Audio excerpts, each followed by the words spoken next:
स्वागत है आप सभी का। वक्त हो गया है कहानी कुर्सी की का और मैं हूं सौरभ शर्मा आपके साथ। आज हम बात करेंगे बिहार में जो जातिगत सर्वे कराया गया और उसके आंकड़े कल नीतीश कुमार की सरकार ने जारी किए। आंकड़े तो आ गए। आज वो एक बड़ी अहम बैठक में यह बताने वाले हैं कि आखिर इन आंकड़ों में कौन से पिछड़े वर्ग को कितना लाभ मिला, नौकरियों में, शिक्षण संस्थानों में किस जाति को उसका कितना लाभ मिला, कौन सी जाति उससे वंचित रह गई, कौन सी जाति को फायदा पहुंचा। यह बात आज सामने आने वाली है।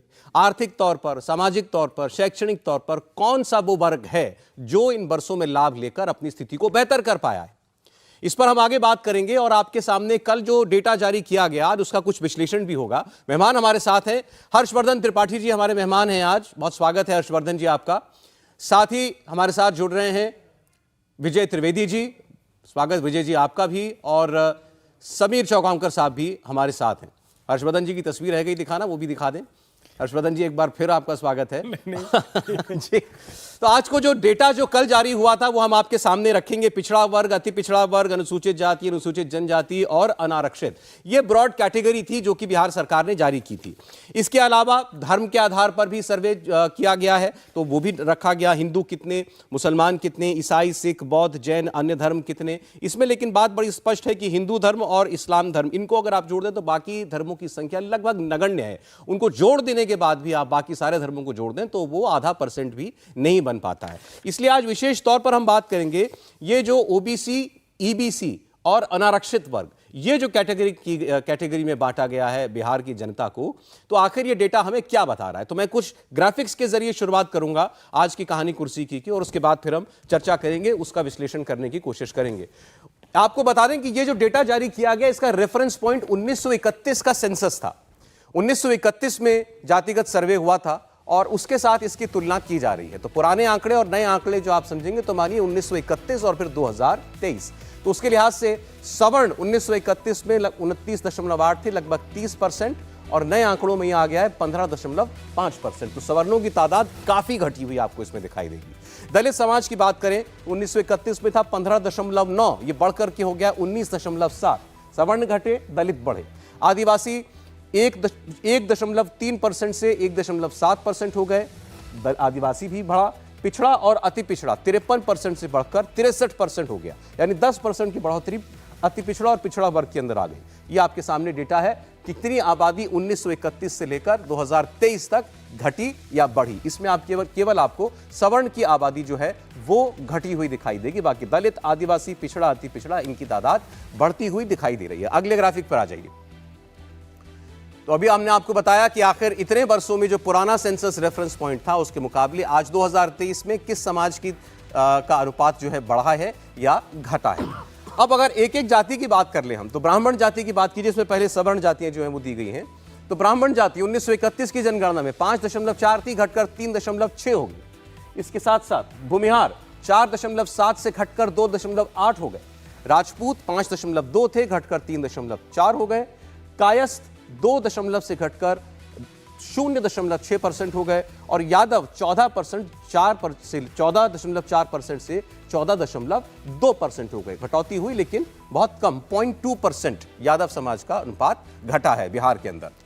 आगे हमको यह डेटा क्या बताता है वो आपको हम दिखाते हैं। मुस्लिम आबादी का जो बताया गया है इस शेयर बिहार के अंदर वो है 17.7%। 17.7%। मोटे तौर पर इसमें अगर आप जो मुस्लिम वर्ग के अंदर जो फॉरवर्ड मुस्लिम कास्ट आप कह सकते हैं, तो उसमें शेख आते हैं 3.82%, सैयद 1.87%, इसके अलावा पठान 0.75%। तो सवर्ण मुस्लिम इनकी तादाद है 6.44%। सवर्ण मुस्लिम का मतलब यह है कि इनको आरक्षण का लाभ नहीं दिया जाता। कुल आबादी मुसलमानों की 17.7%, उसमें से सवर्ण मुसलमान है 6.44% जिनको आरक्षण का लाभ नहीं मिलता। मतलब ओबीसी और ईबीसी में 11.26% मुसलमानों को शामिल किया गया है जिनको आरक्षण का लाभ बिहार की सरकार देती आई है। इनमें अंसारी हैं 3.45%, चीक 0.03%, दफाली 0.05%, पमरिया 0.04%, कुंजरा 1.39%, चूड़ीहार 0.15%, धोबी 0.31%, मलिक 0.08%, ऐसे ही धुनिया, ठकुराई, नट और भाट, ये सब आपको हमने मुस्लिम पिछड़ी जातियों का अनुपात बताया है, जो ये 11.26% के करीब बनता है। अब एक बार और नजर डाल लें अगर जनगणना साल 2011 और साल 2022, अब रेफरेंस पॉइंट 2011 आ गया है, क्योंकि अब हम हिंदू और मुस्लिम आबादी की बात करने वाले हैं। 2011 के सेंसस का जाति का डेटा अवेलेबल नहीं है, लेकिन 2011 में बिहार की हिंदू आबादी थी 82.7%, जो 2022 में 81.9% हो गई, 0.8% कम हो गई। मुस्लिम आबादी 16.9% थी, ये 17.7% हो गई, ये 0.8 बढ़ गई। यानी इन लगभग 12 वर्षों के अंदर हिंदू आबादी बिहार में 0.8% घटी है, मुस्लिम आबादी 0.8% बढ़ी है। तो ये आपके सामने इस डेटा के कुछ सेलिएंट पॉइंट्स थे, कुछ ब्रॉड पॉइंट्स थे। अब सबसे बड़ा सवाल यह है कि इस डेटा को जारी करने के पीछे मकसद क्या रहा होगा, इस डेटा का इस्तेमाल जो है किस तरीके से करना चाहेगी बिहार की सरकार, क्योंकि बहुत हम लोग सुन रहे हैं कि मंडल पार्ट 2 आ गया है, बीजेपी को सोचना पड़ेगा, ये तो कमंडल की काट है, यानी कि हिंदुत्व की पॉलिटिक्स की काट है, जाति की पॉलिटिक्स, और उसमें सबसे बड़ा औजार है जाति सर्वे। अब ये डेटा कल से इसकी चर्चा हो रही है, हर्षवर्धन जी से शुरुआत करना चाहते हैं। आज मुख्यमंत्री नीतीश कुमार या बिहार सरकार ये बताने वाली है कि इस डेटा के मुताबिक इन्हीं समाजों की, इन्हीं वर्गों की सामाजिक, शैक्षणिक, आर्थिक स्थिति कैसी रही, कितनों को उसका लाभ मिला, नौकरियों में, शैक्षणिक संस्थानों में उसका कितना लाभ मिला, वो तो आगे की बात है। पहले तो यह कि इस डेटा का इस्तेमाल कैसे करने जा रही है खासतौर पर बिहार की सरकार। नहीं, देखिए, ये सवाल आपने पूछ लिया तो ये धर्म संकट जैसा है, क्योंकि बिहार की सरकार इसका इस्तेमाल कैसे करने जा रही है, जो अभी तक के बयान हैं उनके नेताओं के, तो बड़ा खतरनाक है। वो चाहते हैं कि जाति के आधार पर बंट जाइए, जाति के आधार पर हर चर्चा कीजिए, और कई बार मुझे लगता है ना कि दुनिया में सारे देश जो आगे गए तो वहाँ भी इस तरह के संघर्ष तो हुए, लेकिन एक समय उनको जाके लगा कि भाई अब ये वाला संघर्ष हम थोड़ा कम करते हैं, यानी अगर इसी पर हम संघर्ष में ही लगे रहे तो हम दूसरे जो काम है वो नहीं कर पाएंगे, तो वो देश आगे निकल गए। भारत में सबसे पिछड़े राज्यों में से एक बिहार में 33 सालों से लालू प्रसाद यादव, राबड़ी जी, नीतीश कुमार, जीतन राम मांझी, ये लोग रहे मुख्यमंत्री, और उसके बाद अगर जातीय जनगणना करके जानना पड़ रहा है कि इस राज्य में एक अत्यंत पिछड़ा वर्ग है जिसको हाथ पकड़ने की जरूरत है, जिसको सरकारी योजनाओं में लाभ देने की जरूरत है, क्योंकि सरकार कहती यही है ना कि हम इसके जरिए लोगों तक पहुंचेंगे। तो इकोनॉमिक सेंसस क्यों नहीं कराया, क्यों कास्ट सेंसस कराने की जरूरत पड़ी? क्योंकि मान लीजिए कि अगर एक ही पैमाने पर दो जातियों के लोग हैं, या मैं कहता हूं दो जाति क्यों, हिंदू और मुसलमान एक बराबर खड़ा है, तो उसको एक जैसा देखिए। लेकिन इसका मतलब क्या हुआ? इसका मतलब यह हुआ जो 1931 से आज हम बैठे हुए हैं, जो करीब करीब एक शताब्दी बीत गई, इसमें क्या हुआ? जिसका थोड़ा सा भी कहीं जुगाड़ था, कोई एक जानने वाला था, पहचानने वाला था, वो बिहार छोड़ के भाग गया है। जो शहरों में पहुंचा, जो फ्लैट में रहने लगा, उसने बच्चे कम पैदा किए, यानी एक तरह से देश में जो जनसंख्या की समस्या थी उसके साथ चला। जिसको कहीं भी रोजगार का अवसर मिला, उसने बिहार सरकार का मुंह देखना बंद कर दिया। अब सवाल यही है कि क्या ये जो आंकड़ों की ध्वनि आ रही है, इसके आधार पर लालू जी अब कहेंगे कि नीतीश कुमार मुख्यमंत्री की कुर्सी छोड़ दें जी, क्योंकि भाई कुर्मी तो सिर्फ 2.5% हैं, 14.26% हैं लालू जी के यादव जो उनके सहोदर हैं, लेकिन फिर उससे भी बड़ा सवाल आ जाएगा कि 17.78% जो हैं, यानी करीब करीब 18%, वो मुसलमान बेचारों का क्या दोष है? वो तो लालू जी के साथ हर वक्त खड़े रहे, तो उनको तो ना उप मुख्यमंत्री बनाया ना मुख्यमंत्री बनाया। बिल्कुल, कैसे इस्तेमाल करेंगे, इसका जवाब सरकार की तरफ से आना चाहिए। लेकिन मुझे लगता है कि जो सरकार के बयानों से आ रहा है, इसका वो राजनीतिक इस्तेमाल करेंगे, विभाजन में इस्तेमाल करेंगे। मैं आपने जो बात शुरुआत में कही उसका एक डेटा के साथ जवाब देना चाहता हूं। त्रिपाठी जी ने बड़ी अच्छी बात कही कि आज हमारे समाज में क्या स्थिति है, आर्थिक तौर पर कौन गरीब है तो कितना गरीब है, उसको उठाने की कोशिश हुई तो हम कितना उठा पाए, ये जानने के लिए हमको जाति का सर्वे कराना पड़ रहा है, जिसमें 18 साल का एक मुख्यमंत्री है और 15 साल एक परिवार का राज रहा। लालू राबड़ी या राज 15 साल, नीतीश कुमार का साथ 18 साल। तो आपको जाति की जरूरत पड़ रही है जानने के लिए कि हमने कैसा काम किया है, गरीबी कितनी दूर हुई है। गरीबी कितनी दूर हुई है इसका तो एक सिंपल सा आंकड़ा है, भारत सरकार जारी करती है। पर कैपिटा इनकम बिहार सरकार की, बिहार के नागरिकों की पर कैपिटा इनकम आप जानते हैं क्या है? 2021 तक की मैं आपको बता रहा हूं, 49,000 रुपए। 49,000, 50,000 मान लीजिए, कितना हो जाता है ये साल का? 4,000 रुपए, 4,000 महीना, 4,000 रुपया महीना। तो यानी बिहार का एक व्यक्ति औसत 4,000 रुपया महीना कमाता है। तुलना किससे करेंगे आप? जो इसके ठीक ऊपर होगा तो उत्तर प्रदेश है। उत्तर प्रदेश में 70,000 है, लेकिन उत्तर प्रदेश की आबादी 2 गुना है।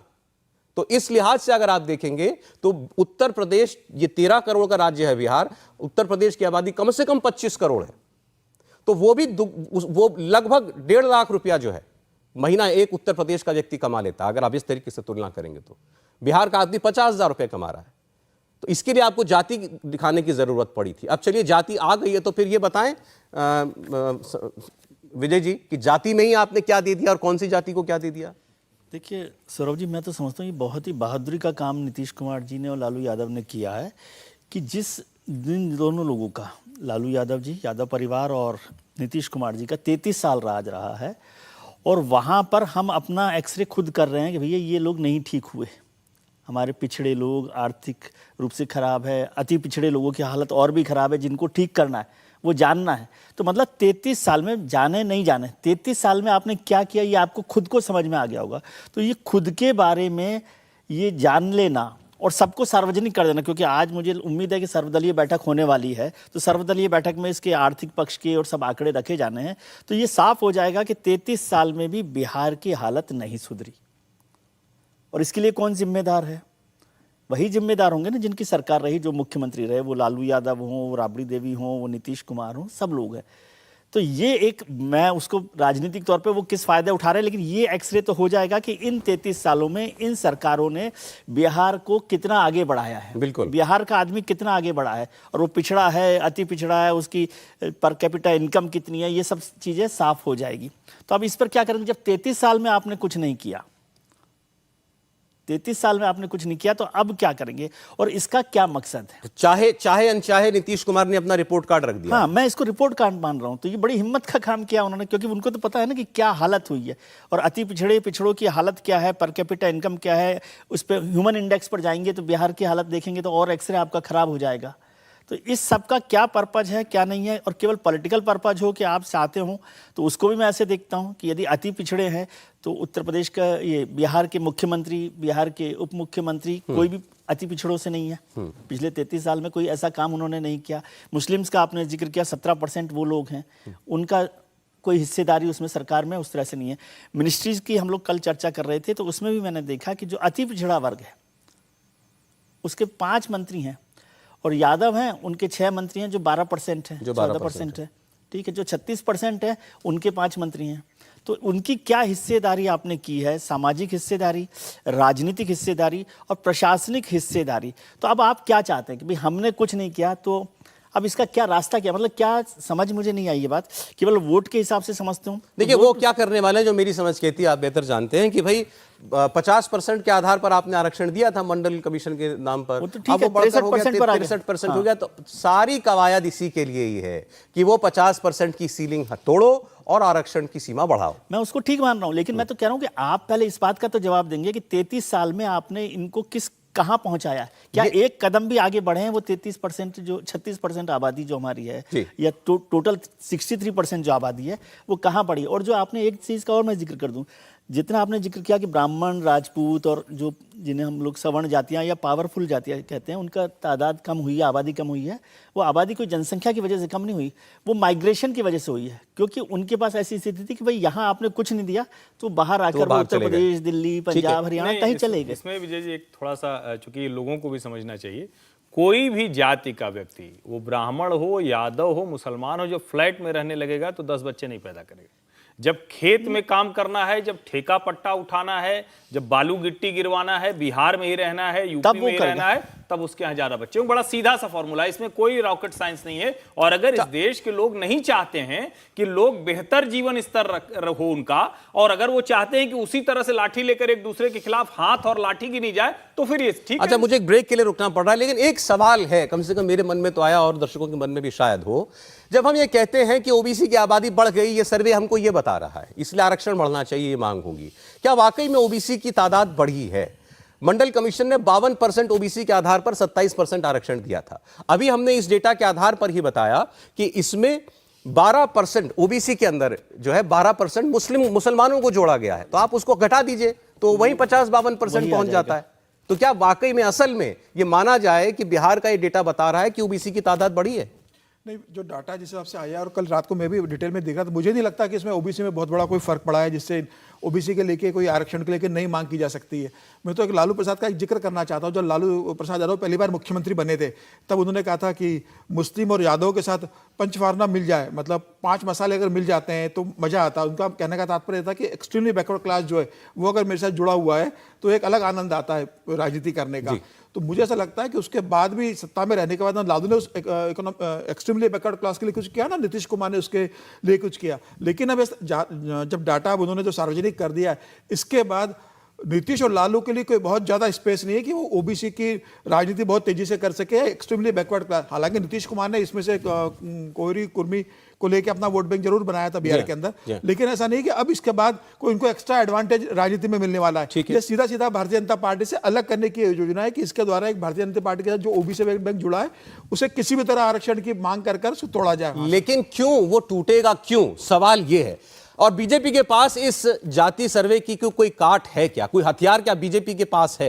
एक हथियार ऐसा मालूम पड़ता है जो बीजेपी के हाथ में है, लेकिन क्या वो इसका इस्तेमाल करेगी? इंडिया टीवी हर वक्त हर जगह डाउनलोड करने के लिए सर्च करें India TV news Google play store या ऐप स्टोर पर।